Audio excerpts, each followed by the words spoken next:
নতুন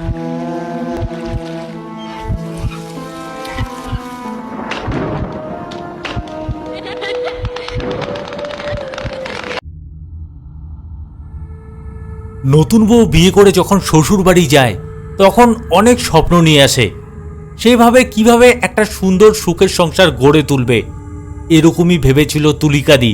কিন্তু তার না ভাগ্য সহায় ছিল না। তার সাথে তার বিয়ের পর থেকে তার শ্বশুর বাড়িতে এমন কিছু ভয়ঙ্কর ঘটনা ঘটে যা তিনি সারা জীবন ভুলতে পারেনি। একটা সময় তার ডিভোর্স হয়ে যায়, কিন্তু ডিভোর্স হওয়ার মাত্র 6 মাসের মধ্যে তার সেই প্রাক্তন স্বামী ফাঁসি দিয়ে আত্মহত্যা করে। আজকের এই ঘটনাটা খুবই ভয়ানক, কিন্তু তার আগে তোমাদের সঙ্গে একটু কথা বলতে চাই। তোমরা যারা আমার এই ঘটনা শুনে ভালো ভালো পজিটিভ কমেন্ট করছো, যেমন জবা চক্রবর্তী, সম্রাট, তারপর মিনি ক্যাট, এরকম অনেকেই আছে, সবার নাম তো আর নিতে পারলাম না, তাদেরকে অসংখ্য ধন্যবাদ। এবং এরকম অনেকেই আছো যারা নাকি ভূতের এসব ঘটনা বিশ্বাস করো না, বা ভূত বলে যে কিছু আছে সেটা তোমরা মানো না, তো তাদেরকেও ধন্যবাদ। তোমাদের যদি এরকম মনে হয় যে ভূত বলে কিছু নেই বা এই ঘটনাগুলো ফেক ঘটনা, তাহলে তোমরা এই ঘটনাগুলোকে এন্টারটেইনমেন্ট হিসেবেও নিতে পারো। তো চলো সময় নষ্ট না করে আজকের এই ঘটনাটা আমি তোমাদের সাথে শেয়ার করি। এই ঘটনাটা আমাকে পাঠিয়েছে তুলিকাদির ভাই রিজু। রিজু দিদির বিয়ে হয় মালদা শহরে, আর এই বিয়েটা হয় একটা ঘটকের মাধ্যমে। যে বাড়িতে বিয়ে হয় সেই বাড়ির ছেলের অবস্থা খুবই ভালো, মানে তারা খুবই বড় লোক। তাদের বাড়িটা ছিল 3 তলা এবং একটু নিরিবিলি জায়গায়। যাই হোক, ভালো করে বিয়ে হয় তুলিকাদির। কিন্তু এখানে একটা বিষয় হলো, তুলিকাদির যে ছেলের সাথে বিয়ে হয় তার আগেও একবার বিয়ে হয়েছিল। আগের স্ত্রী কোনো কারণে মানসিক রোগী হয়ে পড়েন। এরপর একদিন তিনি তার নিজের শ্বশুর বাড়িতেই গলায় দড়ি দিয়ে আত্মহত্যা করে। এই বিষয়গুলো তুলিকাদি আর তার পরিবার সবাই আর কি জানতো, কিন্তু না, ঘটকের কথায় ছেলেটি ছিল খুবই ভদ্র, আর তাদের আর্থিক অবস্থাও তো ছিল খুব ভালো। এগুলো শুনে বিয়ে দিতে রাজি হয়ে যায় তুলিকাদির বাড়ির লোক। আসলে তুলিকাদিদের বাড়ির অবস্থা অতটা ভালো ছিল না, তাই তার বাড়ির লোক ভাবলো যে ওই বড়লোকের বাড়িতে বিয়ে হলে তার মেয়ে সুখী থাকবে। এবার যাই হোক আর কি, তুলিকাদির বিয়ে হয়। তো এখানে তুলিকাদির বিয়ে হয় একটা কালী মন্দিরে।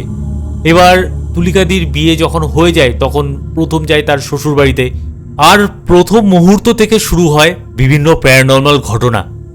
তুলিকাদির বিয়ে হয়ে যখন প্রথম প্রবেশ করে শ্বশুর বাড়িতে, তখনই না তার গাটা কেমন যেন ছমছম করে ওঠে। মানে যার সে শ্বশুর বাড়িতে ঢুকেছে তখনই তার গাটা শিউরে ওঠে। তুলিকাদি এরপর ঘরে ঢোকে।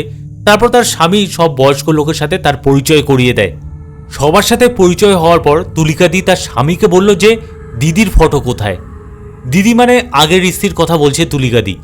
এই কথাটা না শুনে তুলিকাদির স্বামী তার দিকে একটু কেমন করে যেন তাকায়, মানে হঠাৎ করে তার প্রাক্তন স্ত্রীর কথা বলল, তাই না সে একটু অবাক হয়ে যায়। তুলিকাদি বলল যে সবাইকে তো নমস্কার করলাম, তাই ভাবলাম দিদিকেও নমস্কার করে আসি। মানে অ্যাকচুয়ালি তুলিকাদি বলেছিল এটা ভালোবাসার খাতিরে আর কি বলেছিল।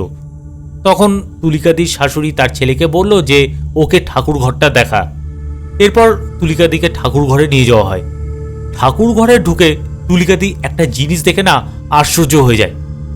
তুলিকাদি দেখলো সেখানে একটা মা মনসা আর লোকনাথ বাবার বিগ্রহ রাখা আছে, কিন্তু দেওয়ালের এক পাশে একটা মহিলার ফটো টাঙানো। ফটোতে মহিলাটির মুখ খুব উজ্জ্বল, আর কপালে একটা একটু বড় মাপের লাল রঙের একটা টিপ পরা। তুলিকাদির স্বামী বলল এটা রীতার ফটো। তারপর তুলিকাদি সেই ফটোতে নমস্কার করলো। এখানে একটা বিষয় হলো, কোনো মৃত মানুষের ছবি কিন্তু কেউ ঠাকুর ঘরে রাখে না, কিন্তু তুলিকাদির শ্বশুর বাড়িতে একজন মৃত মানুষের ছবি ঠাকুর ঘরে রাখা ছিল। এই বিষয়টা না তুলিকাদি তখন বুঝতে পারেনি যে এই ফটোটা কেন ঠাকুর ঘরে রাখা। যাই হোক, সেই সময় তো বাড়িতে অনেক লোকজন, 2 দিন পর রিসেপশন পার্টি হবে, তাই অনেক আত্মীয় স্বজন আর কি এসেছিল। সেদিন রাতে তুলিকাদি তার স্বামীর কাকাতো বোনের সাথে একটা ঘরে শোয়। তারা যখন শুতে আসলো তখন রাত্রি প্রায় 12টা হবে। আসলে নতুন বউকে তো দেখতে অনেক আত্মীয় স্বজন এসেছে, তাছাড়া পাড়ার অনেকও বয়স্ক লোক এসেছিল। তাদের সাথে কথা বলতে বলতে অনেক আর কি দেরি হয়ে যায়। রাতে যখন বোনের সাথে শুতে গেল তুলিকাদি, তখন বলল যে লাইটটা বন্ধ করে দাও, মানে ঘরের লাইটটা আর কি জ্বলছিল। ওই বোনটি বলল থাক, লাইট জ্বালানো থাকুক, আমার না ভয় লাগে। এবার তুলিকাদি ভাবছে যে মেয়েটা এরকম কেন কথা বললো, কিসের ভয় এখানে, মানে একসঙ্গে তো তারা দুজন আছে। তারপর মেয়েটি বলল, না এমন কিছু না, আমার এমনি অন্ধকারকে ভয় লাগে। তো তুলিকাদি ভাবলো হতেও পারে এরকম। তারপর তারা আবার শুয়ে পড়ে, লাইট কিন্তু জ্বলছিল। এবার শোয়ার অনেকক্ষণ হয়ে গেছে, হঠাৎ করে না একটা কিছু পড়ে যাওয়ার আওয়াজ হলো। এই আওয়াজে তুলিকাদি আর ওই মেয়েটির ঘুমটা ভেঙে যায়। এবার তুলিকাদি দেখছে যে টেবিলের মধ্যে একটা গিফট পেয়েছিল, একটা গিফটের আর কি বাক্স রাখা ছিল, মানে ভেতরে একটা কিছু আছে। তো সেই গিফটের বক্সটা নিচে পড়ে আছে। এবার তুলিকাদি না ভাবছে কি হলো, একা একা বাক্সটা পড়ে গেল কি করে।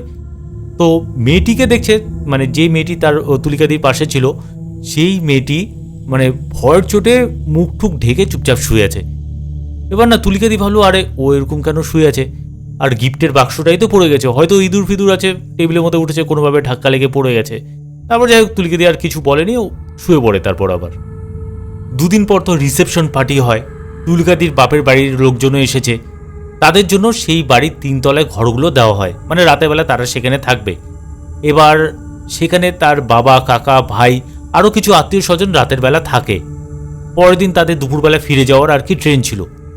সেখানে 2টো ঘর ছিল, মানে উপরে 3 তলায়। একটা ঘরে মহিলা আর একটা ঘরে পুরুষরা ঘুমায়। রাতে তারা যখন ঘুমোচ্ছিল তাদের হঠাৎ করে ঠান্ডা লাগতে থাকে। সেই সময়টা ছিল বৈশাখ মাস, আর মালদাতে সেই সময় কি গরম পড়ে তা তোমরা সবাই জানো। তাদের এতটা ঠান্ডা লাগছিল যে তুলিকাদির কাকা উঠে ফ্যানের স্পিডটা কমিয়ে দিয়ে আবার শুয়ে পড়ে। একটু পরে হঠাৎ করে না একটা চিল্লানোর আওয়াজ পাওয়া যায়, এবং সেটা একটা মেয়ের গলা। এই আওয়াজে তো সবার ঘুম ভেঙে যায়। তারপর উঠে দেখে পাশের ঘরে, মানে যেখানে নাকি মহিলারা শুয়েছে, সেই ঘরে তুলিকাদির এক মামাতো বোন প্রচণ্ড ভয়ে কাঁপছে। সবাই লাইট জ্বালিয়ে তার কাছে যায় আর জিজ্ঞেস করে যে কী হয়েছে। মানে বোনটি এত জোরে চিল্লিয়েছে, সবাই আর কি ভয় পেয়ে যায়, মানে হঠাৎ করে কি হলো। তখন বোনটি বলল, আমি ঘুমাচ্ছিলাম, হঠাৎ আমার মনে হলো কে যেন আমার চুলের মুঠি ধরে জোরে টান মারল, অথচ সেখানে কেউ ছিল না। সবাই বলল যে তুই হয়তো কোনো স্বপ্ন দেখেছিস, মানে এরকম কথা বলে কে বা বিশ্বাস করবে। এরপর যাই হোক সবাই বলল, তুই এখন ঘুমা, আর এই কথা দিদির শ্বশুর বাড়ির কাউকে বলিস না, তাহলে ওরা খারাপ পাবে। এবার পরের দিন সকালে তারা খাওয়া দাওয়া করে দুপুরে সবাই চলে যায়। তুলিকাদি আর তার স্বামী কয়েকদিন পর অষ্টমঙ্গলা করতে বাপের বাড়িতে গেল। এরপর কিছুদিন বাপের বাড়িতে থেকে আবার তার শ্বশুর বাড়িতে ফিরে আসে। এবার নিজের ঘরে ঢুকে ড্রেস চেঞ্জ করে বাথরুমে কিছু আর কি জামা কাপড় রাখলো, সেগুলো আর কি ধুবে, মানে বাইরে থেকে এসেছে তাই ওই জামা কাপড়গুলো আর কি ধুবে। এবার যখন বাথরুম থেকে বের হলো তুলিকাদি, তখন না মেঝেতে একটা জিনিস দেখলো। সেটা হলো মেঝের সাদা টাইলসের ওপর একটা আবছা লালচে পায়ের ছাপ, মানে কেউ পায়ে আলতা পরে হাঁটলে যেরকম হয় ঠিক সেরকম, কিন্তু খুব হালকা পায়ের ছাপটা ছিল। তো তুলিকাদি ভাবলো এত লোকজন তো এর আগে বাড়িতে এসেছে, হয়তো কারোর পায়ে আলতা পড়া ছিল, সেই দাগটাই পড়েছে, তখন সে খেয়াল করেনি, তাই এখন তার চোখে পড়েছে। তারপর তুলিকাদি ওই পায়ের ছাপটা তারপর মুছে দেয়, মুছে দেওয়ার পর ওটা পরিষ্কার হয়ে যায়। এরপর একদিন তুলিকাদি রান্নাঘরে রান্না করছিল, হঠাৎ তার মনে হলো কেউ একজন তার পেছনে দাঁড়িয়ে আছে, কারণ তার ঘাড়ের কাছে না একটা ঠান্ডা বাতাস রাখছিল। এটা না মনে হতেই তুলিকাদি পেছন ঘুরে তাকায়, কিন্তু দেখলো সেখানে কেউ নেই। মাঝে মাঝেই না তুলিকাদির মনে হতো এই বাড়িতে আরেকজন কেউ হয়তো আছে, যাকে দেখা যায় না, শুধু তাকে অনুভব করা যায়। কারণ তুলিকাদি যখন ছাদে যায় বা সিঁড়ি দিয়ে নিচে নামে, তখন মনে হয় তার সাথে সাথে কেউ যেন হাঁটছে। কিছুদিন পর তুলিকাদি তার স্বামীর আলমারি পরিষ্কার করছিল এবং একটা জিনিস দেখতে পান সেখানে। সেটা হলো একটা লাল কাপড়ে মোড়া এক জোড়া সুন্দর শাখা পলা, আর সেখানে না একটা কোনো প্রাণীর ছোট একটা হাড়ের টুকরো ছিল। ওটা যে কোন প্রাণীর হাড় সেটা না তুলিকাদি তখন বুঝতে পারেনি। তাছাড়া তুলিকাদির নজর ছিল ওই শাখা পলার ওপর। সেই করলো কি, নিজের হাতের শাখা পলা খুলে ওই শাখা পলাটা পড়ে ফেলে। এই শাখা পলাটা ছিল সোনায় বাঁধানো। যাই হোক সেদিন রাতে তুলিকাদি আর তার স্বামী ঘুমিয়ে আছে। তাদের বারান্দার দরজাটা না খোলা, সেখান দিয়ে হাওয়া আসছিল, কারণ বাইরে এত গরম যে ঘরে এসি চলছে, তাও বারান্দার দরজাটা তারা খোলা রেখেছে যাতে ওখান থেকে মিষ্টি একটা হাওয়া আসে। এরপর তুলিকাদির ঘুমটা ভাঙে কোনো কারণে, তো উঠে সে বাথরুমে যায়। এবার বাথরুমতে যখন ফিরে আসলো, তখন দেখলো তাদের বারান্দার মধ্যে একটা মানুষের ছায়া।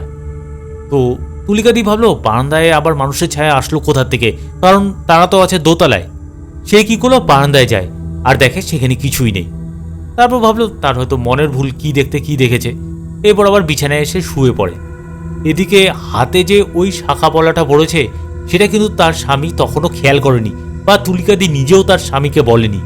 মানে তুলিকাদি ওখানে দেখেছে যে সুন্দর একটা সোনার শাখা পলা, ভেবেছে তার স্বামী হয়তো তার জন্য রেখেছে, তাই সে সেটা পরে ফেলে। পরের দিন সকালে যখন ঘুম থেকে উঠে বিছানা থেকে উঠতে যাবে, তখন তুলিকাদির দুটা হাত প্রচণ্ড ব্যথা করতে থাকে। তুলিকাদির মনে হচ্ছে এই দুটা হাতে কোনো একটা ভারী বস্তু, একটা কিছু একটা দিয়ে রেখেছে, মানে ভারী ব্যাগ ট্যাগ উঠালে যেরকম হাত ব্যথা হয়ে যায় ঠিক ওরকম ব্যথা করছিল। তখন তুলিকাদি তার স্বামীকে বলল যে হাতে একটু আয়োডেক্স মেখে দিতে, তাহলে তার হাতের ব্যথাটা একটু কমবে। তারপর তার স্বামী তুলিকাদির হাতে আয়োডেক্স মাখতে যাবে, তখন হঠাৎ দেখে তার হাতে নতুন দুটার শাখা পলা। আর এটা দেখে তুলিকাদিকে বলল যে এগুলো আমাকে না বলে কেন পড়লে, তাড়াতাড়ি খোলো, মানে একটু ধমকের সুরে আর কি বলে। তো তুলিকাদি তো অবাক হয়ে যায় যে হঠাৎ করে এরকম কেন বলছে। তারপর তুলিকাদি বলল, আমি এটা কেন খুলবো, আমি তো আলমারি থেকে পেয়েছি।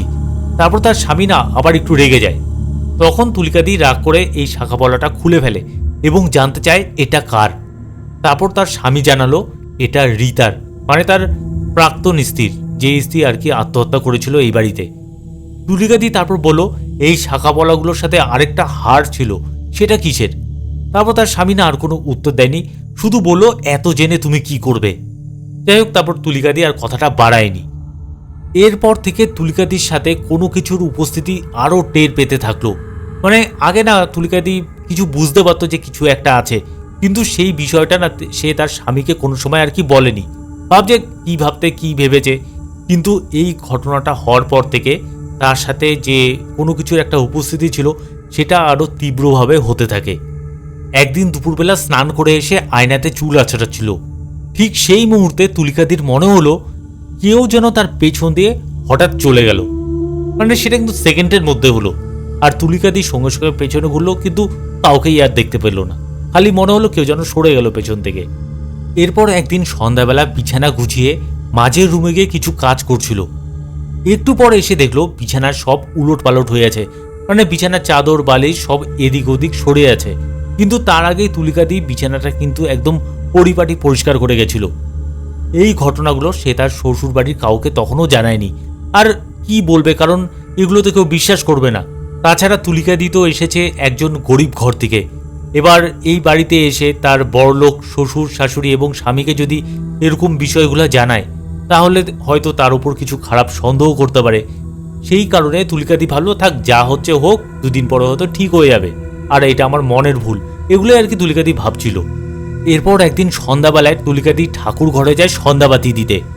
এবার সন্ধ্যাবাতি দিয়ে যখন তুলিকাদি পেছনে ঘুরল, তখন তার চোখটা যায় দেওয়ালে টাঙানো তার স্বামীর প্রাক্তন স্ত্রীর ফটোটার ওপর। এবার ফটোটা যখন দেখলো না তুলিকাদি, তার না একটু অদ্ভুত লাগলো, কারণ ফটোর যে মুখে যে হাসিটা ছিল সেই হাসিটা মনে হলো একটু বেশি। তখন তুলিকাদি ভাবলো আরে কী সব আমি উল্টাপাল্টা ভাবছি, তো এরকম ভেবে সে ঠাকুর ঘর থেকে চলে আসে। এবার কিছুক্ষণ পর তুলিকাদি তার নিজের ঘরে বসে মোবাইল ঘাঁটছিল, আর তুলিকাদি না সেই সময় চুলটা আর কি খোলা ছিল। হঠাৎ তুলিকাদির মনে হলো তার চুলের মধ্যে কেউ যেন হাত বুলাচ্ছে। এটা মনে হতেই তুলিকাদি না পেছন ঘুরে তাকায় আর তার নিজের চুলে হাত দেয়, তো দেখে সেখানে কেউ নেই। তারপর তুলিকাদি ভাবছে কি হচ্ছে তার সাথে। কয়েকদিন পর তুলিকাদি তার শ্বশুরকে বলল যে আমাদের এই বাড়ির নিচের ঘরগুলো তো ভাড়া দেওয়া, কিন্তু 3 তলার ঘরগুলো কেন ফাঁকা রেখেছেন, ওখানেও তো ভাড়া দিতে পারেন। এই কথাটা শোনার পর তুলিকাদির শ্বশুর বলল যে আমাদের এত টাকার প্রয়োজন নেই, আর আমাদের ঘর ভাড়া দেব কি দিব না সেটা তো আর তোমার কাছ থেকে শুনবো না, আর তোমার এই বিষয়ে মাথা না ঘামালেই হবে। তো তুলিকাদি এই কথাটা শুনে না খারাপ লাগে, কারণ হচ্ছে কোনো তো খারাপ কথা বলেনি, কারণ এটা তো একটা ভালো কথা বলল। পরের দিন রাত 8টার দিকে তুলিকাদি তার নিজের ঘরে বসে টিভি দেখছিল। হঠাৎ সেই সময় ইলেকট্রিক চলে যায়। তাদের বাড়িতে না ইনভার্টার আছে, তাই লাইটগুলোর সাথে সাথে জ্বলার কথা, কিন্তু না তা হয়নি। ঘর একদম অন্ধকার। এবার তুলিকাদির মোবাইলটা রেখেছে বিছানার একটা সাইডে। তো তুলিকাদি অন্ধকারে হাতড়ে হাতড়ে মোবাইলটা খুঁজছিল। ঠিক সেই সময় একটা ভয়ঙ্কর ঘটনা ঘটল। মোবাইল হাতড়ে হাতে যখন খুঁজছিল, হঠাৎ তার হাত একটা জিনিসের সাথে ঠেকে। সে ভালো করে না জিনিসটা চেপে ধরে, আর সেটা হচ্ছে একটা লোমশ কোনো বস্তু। বাড়িতে যদি বিড়াল থাকে তাকে হাত দিয়ে ধরলে যেরকম অনুভব হবে ঠিক সেরকম অনুভব হয় তুলিকাদির। তখনই না তুলিকাদির মনে হলো তাদের বাড়িতে তো কোনো বিড়াল নেই। তুলিকাদি ভালো করে সেই জিনিসটা চেপে ধরে বুঝলো সেটা কোনো হাতের কবজি। এরপর না তুলিকাদি প্রচণ্ড ভয়ে সেই হাতটা ছেড়ে দেয়, আর সাথে সাথে একটা অদ্ভুত আওয়াজ হলো সেই ঘর থেকে। সেটা না কোনো মানুষের গলার আওয়াজ না। তো তুলিকাদি প্রচণ্ড ভয়ে কোনো মতে বিছানা থেকে নেমে মাঝের ঘরে চলে আসে আর তার শ্বশুর শাশুড়িকে ডাকতে থাকে। তখন তার শ্বশুর মশাই মোবাইলে টর্চ জ্বালিয়ে বলে যে কি হয়েছে। তুলিকাদি ভয়ে কোনো মতে বলে ওই ঘরে কেউ একজন আছে। তখন তার শ্বশুর বলল কোথায়, চলো তো আমার সাথে। তারপর তুলিকাদি এবং তার শ্বশুর টর্চ নিয়ে ওই ঘরের সমস্ত ঘর খুঁজলো, কিন্তু কোথাও কিছু পেল না। 5 মিনিট পর আবার লাইট চলে আসে। এই ঘটনাটা তুলিকাদি তার স্বামীকে জানায়।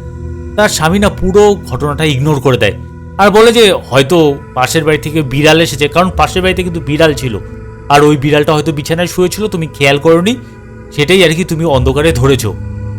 একটু পর তার স্বামী মা বাবার ঘরে গিয়ে দরজা বন্ধ করে কিছু কথা বলতে থাকে। এটা দেখে না তুলিকাদি একটু অবাক হয়ে যায়, কারণ এইভাবে দরজা বন্ধ করে কি এমন কথা বলছে তারা। 2 দিন পর রাতে একটা ঘটনা ঘটল।